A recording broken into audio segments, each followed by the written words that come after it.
Good morning, students. Today we are starting the last chapter of our second unit. We have done two chapters earlier. First one was we were talking about the principles of inheritance and variation. Then we talked about molecular basis of inheritance, and the last chapter of this unit is evolution. So we are going to talk about evolution. See, in our previous classes also we have talked something about evolution, so that will be not a new topic for you. So in evolution what we are going to do, we are going to study the past.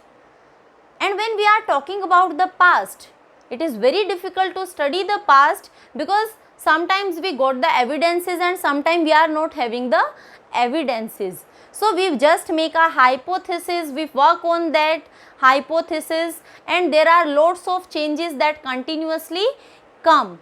So here we are going to talk about, going to talk about from the very initial, means how the universe was formed. Then after the formation of universe there must be the formation of earth, and when earth has formed then there must have the point when the first life cell arose on the earth, and later on because of evolution that cell has changed into lots of species that are present on the earth's surface today. So if we talk about this evolution, then we can say that initially nothing was there, means we are considering that time as time 0. That means at time 0 there was nothing that was present on this, or you can say there was no universe. The formation of universe or universe came into existence in almost 20 billion years back. Universe came into existence. What is explaining the existence of universe? The existence of universe is explained by a theory, a very famous theory, that is Big Bang theory.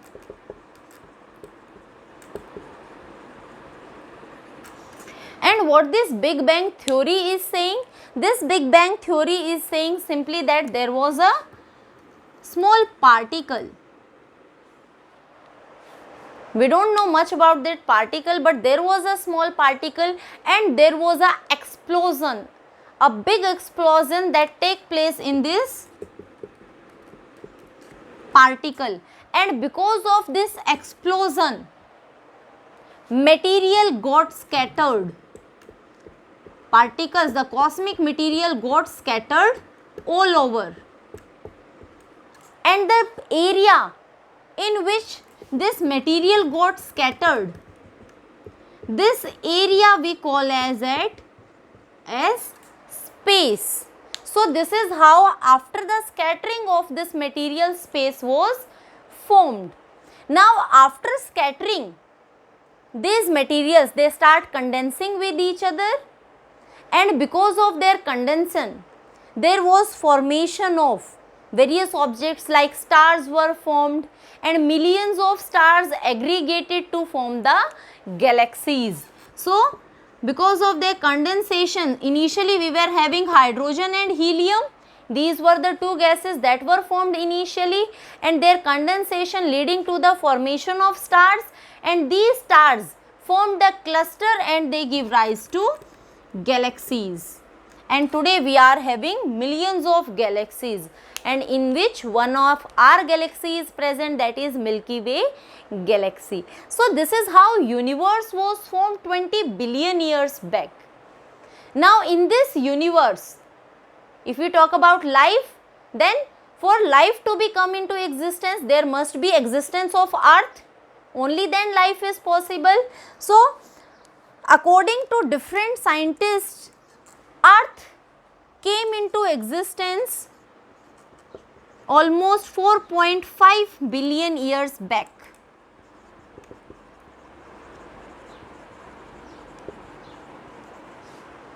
And on this earth the first life form existed or came into existence 4 billion years back. This is what we are knowing about the existence of universe, earth, and first life form. See, if we talk about earth, Then what we say today is, in our cell theory also we study that a new cell always arises from a pre-existing cell. That means for coming into life, to come into existence, there must be presence of one old cell. Now what is happening, that a process of new formation of a new life cell is not possible from the non-living material. But earlier, 4.5 billion years back, the earth atmosphere was not like that. Means today we are living, we are surviving on the earth, we are having a proper appropriate environment that is helping in our survival, but this was not the case when we are talking about these years. So here the primitive atmosphere or primitive environment of the earth was very much different, and that environment was facilitating the formation of first life form. So first life form came into existence in almost 4 billion years back. If we talk about the primitive environment that was present on earth, what is the difference that is in today's environment and in the primitive environment? In the time when earth came into existence, at that time the conditions on the earth, the environment on the earth was very different. It was having high radiations, means UV radiations are continuously coming on the earth. There was very high temperature was there. Then along with this there was reducing environment.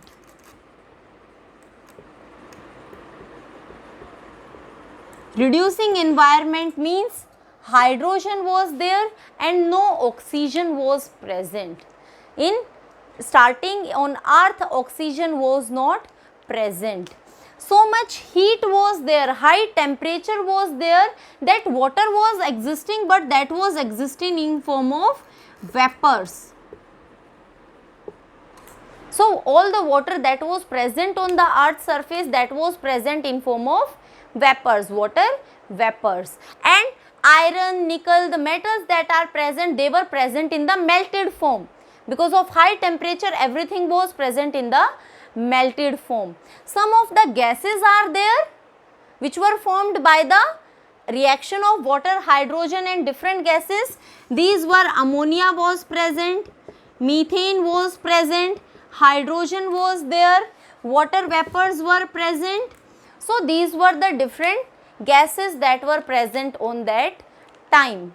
Now this environment was not appropriate for a living cell to survive. Later on what happened, the earth's surface started cooling. This high temperature was reduced, means the temperature cooling of earth started, and because of cooling of the earth, these water vapors condensed to form water, and this water came in form of rain droplets on the earth's surface. And this also take various thousands of years. The water came on earth in form of rain droplets, and the depressions that were present on the earth's surface, these depressions were start filling with water. Today we are calling these as oceans and seas. And this was also carrying the salts that were present in the rocks. So earlier the water of the sea was not that much salty, the level of salt was less, but because of the continuous release of salts from the rocks, the water become more and more salty. So because of this continuous rainfall, the temperature of the earth decreased, cooling of earth started, water was there, and a reducing environment was present, and all these things facilitated the formation of first living cell. Now we know that for the formation we are requiring a source of energy. What was acting as a source of energy? There were lots of things that were acting as a source of energy, like high radiations were present. On earth there were continuous volcanic eruptions. which were also acting as a source of energy. Then where there was lot of heat, that was acting as source of energy. Lightning was there, thunderstorms were there. So all these things acted as a source of energy and they led to the formation of first living cell. Now to explain the existence of first living cell, our scientists have given lots of theories. Some of the groups are going to accept these theories and some of the groups are going to reject the theories, but we are having lots of theories which are explaining that how life came into existence. So we are going to discuss about those theories that are explaining the existence of life.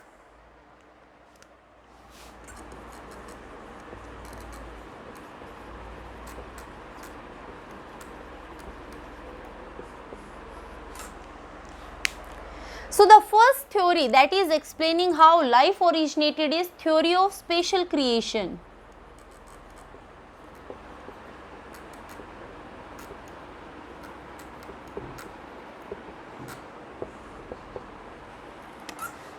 This theory of spatial creation, this is believed by all the religions that are present on the earth. That means what this theory is saying? This theory is saying that God is there, or you can say a supernatural power is there, and this supernatural power is responsible for the creation of all the organisms that are present on the earth. So God or a supernatural power has created all the organisms that are present on the earth. Different religions, they are giving different names to the gods, and the first individual that existed on the earth, different names were given to them. If we talk about Christians, then Christians said that all animals, plants, human beings, they have created by God, and the first human beings that came on earth were Adam and Eve. These were the two individuals. Again, according to, if we talk about Hinduism, another religion, they also said that Lord Brahma is the creator of the earth and he has created all the living forms that are present on the earth. And the first two men and women that came on the earth were Manu and Shraddha. Exactly same way, if we talk about Muslim community, or if we talk about Sikhs, they also said that God is the creator of all the living organisms. Now what they are talking about, they simply says that all the organisms, whether it is microorganism or animals or birds or human beings, means simple to complex organism, they come into existence at one time, on one single time, means there was no stages of evolution. They came into existence in one single time and they are just like we are looking them at today. So they came into existence exactly the same way we are going to look them at today. So this is how the spatial creation theory is explained. Now some of the individual scientists who were not satisfied with this theory, because there was not any of the scientific fact that was explaining this theory. Now the second theory that came into existence was theory of spontaneous generation,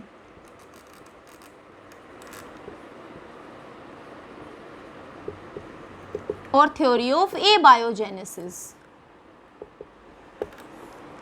What this theory of spontaneous generation or spontaneous or abiogenesis is stating, it is stating that the life form came from non-living material spontaneously.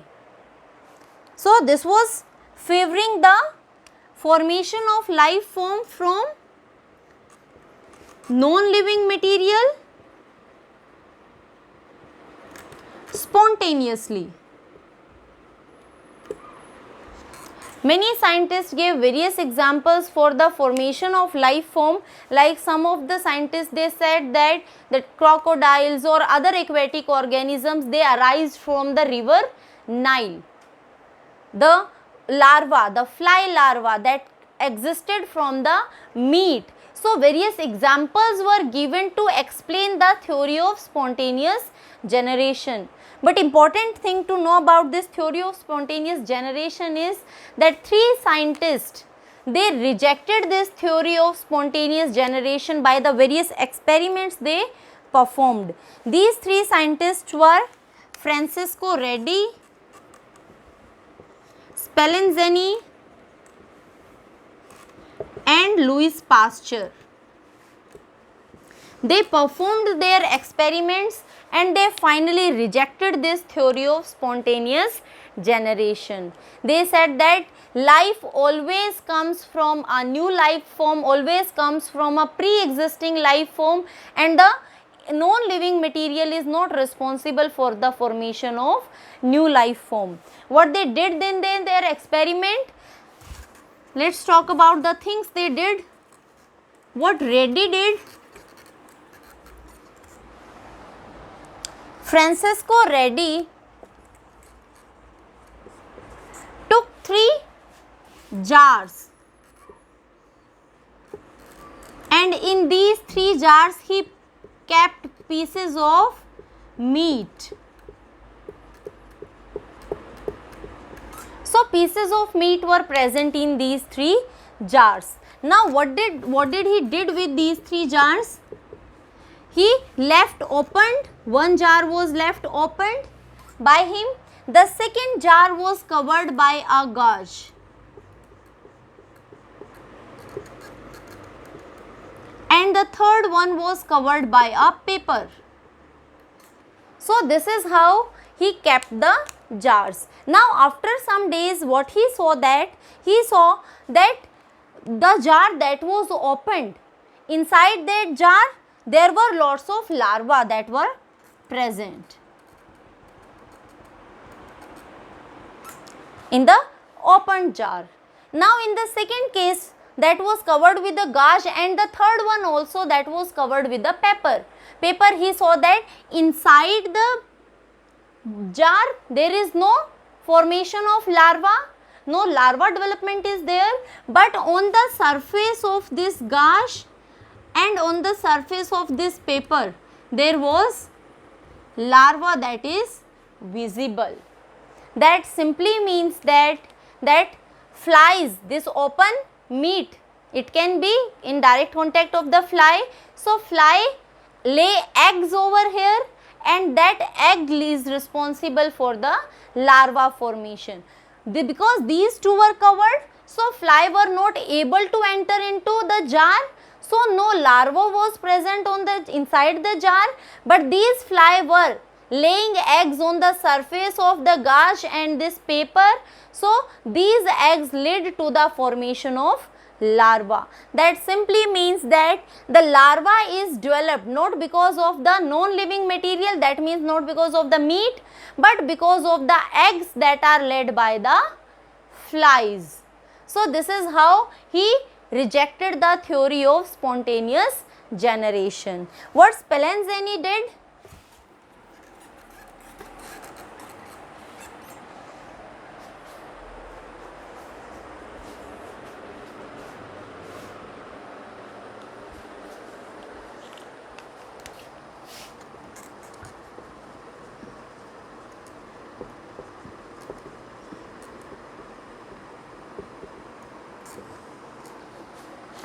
What Spallanzani did? He took a nutrient broth. So simply in a flask, he was having nutrient broth,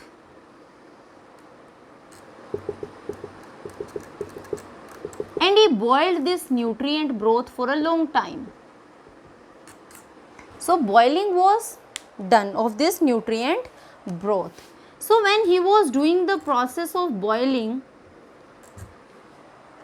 this boiling was responsible, means that heat was responsible for killing off all the microorganisms that were present in this nutrient broth, and because all the microorganisms were killed inside this nutrient broth.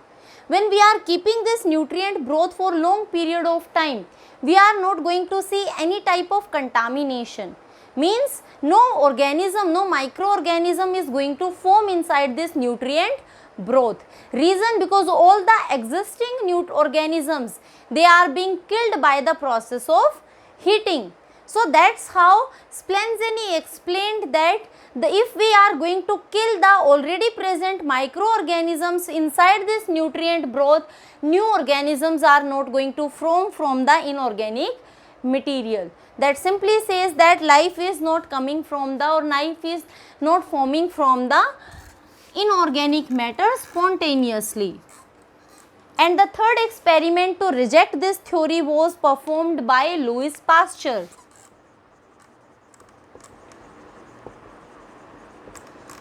Again, what Louis Pasteur did? Louis Pasteur again took a flask with a long neck, and this flask was again containing nutrient broth. Now what he did, with the help of heating, he changed the shape of the neck of this nutrient broth into a S-shaped structure. So with the help of heat, he changed this neck into a S-shaped structure. Now he boiled. Again, boiling of this nutrient broth was done, and because of boiling, vapors were formed. These vapors, they were condensed. After cooling down, these vapors condensed, and these vapors, after condensing, they collected in this depression. So water was collected in this depression. Now if we say, I told you that boiling was done, it simply means that this nutrient broth is now sterilized. Sterilized means it is free from all the microorganisms, and this end is opened. This was opened end. Now from here, air is coming in contact, microorganisms are also coming, but the water that is collected over here, this water is acting as a filter. So it is not allowing the air and microorganisms to enter in this region. So what Louis Pasteur observed after many days, that inside this nutrient broth, there was no growth of any of the microorganism or living cell that were present, but most of the living cell were present in this water region, because this water was coming in contact with the outer environment. That means with air, various microorganisms are coming in contact with this water. This simply says that the portion that is coming in contact with air, means that is receiving the existing cells, only these are going to form the new cells. The region which is not coming in contact with the environment, that part is not having the formation of any of the cell. That means here Louis Pasteur also explained that life, the cell is always coming from a pre-existing cell. So this is how these three scientists worked differently, and they disapproved or they rejected the theory of spontaneous generation. Now the next theory that came is theory of catastrophism.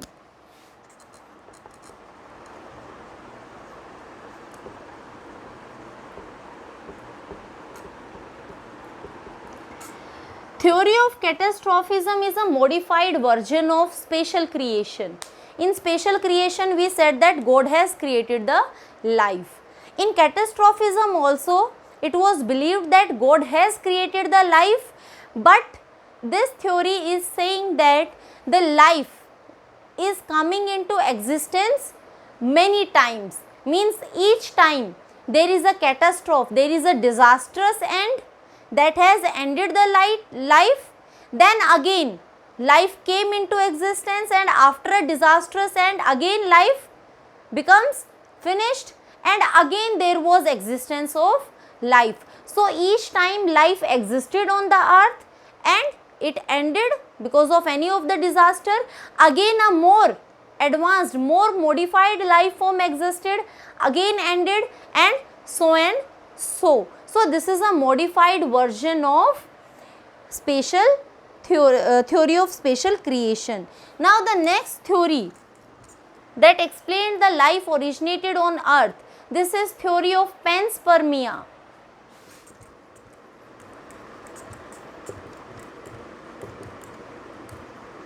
Or you can say cosmozoic theory, or we can also give the name interplanetary theory, because what this theory is saying, this theory is simply saying that life has come from the other planet. When various asteroids, meteoroids, they strike on the earth, then life came in form of spores from the other planet, and because the earth was having the appropriate fertile environment, favorable environment was present on the earth, so these spores start growing in the earth surface. So this is how this theory is saying, that if we are saying this is the earth, this is some another planet, so this planet was having some spores, and these spores came on the earth, and these spores start growing when they are coming on the earth. This is what theory of panspermia or cosmozoic theory is saying. Interplanetary relationship is there, but this theory was rejected by saying that we know that no other planet is supporting life other than earth. In our solar system there is no another planet that is going to support the life. Another thing is, when we talk about this distance between two planets, this region of the space that is having very strong radiations, the environment is very cold, space is very cold, it is very dry, so it is impossible for a living cell to survive in this region. So when this living cell is traveling from this planet to this planet, the gap that is present, it is very difficult to survive, for a cell to survive in this area, in this region. So this is how this theory was rejected. But some of the scientists also supported this theory by saying that we have find out some of the, you can say, fossils of microorganisms like algae on the meteorites that have come from the space. So there is survival of some cells that are possible, but all the cells are not going to survive in this environment. Now, and another theory other than this, another theory that explained it, it was theory of eternity of life.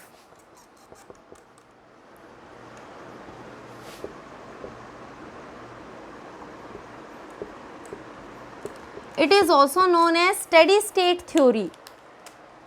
And what steady state theory is saying? Steady state theory is simply saying that there was no starting point and there is no end.